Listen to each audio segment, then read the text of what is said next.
Yebo, mthwakazi omuhle, mina nginguMike Gobe, umsakazi weStudio 7.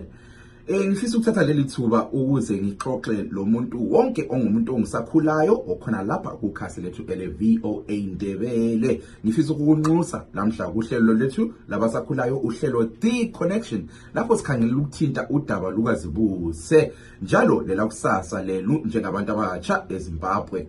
Ngeviki edluleyo uZulu bethakazelela iminyaka engu39 ilizwe lisezandleni zabentsundu. Kodwa umbuzo okhona ngokuthi kambe ikusasa labontanga licacile yini nxa sikhangela ingxaki ezikhona elizweni.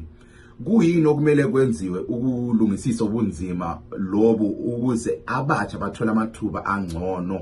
Ngifisa ukuzwa kini, ngifisa ukuzwa imibono yenu. Abafisa ukungena kuhlelo lingasithumezela umlayezelo ku WhatsApp kunombolo esithi +1 202 465 0318. Laba bakhona lapha kukhasi lethu ele-VOA Ndebele liyakhona njalo ukubhala imilayezelo yenu, imibono yenu ngizabala nxa ngisemoyeni. Kodwa abafisa ukungena kuhlelo liyakhona njalo ukubhala inombolo khona ngapha ku comment section. Asihlanganeni kuhlelo The Connection ngo 8 p.m. Bye bye.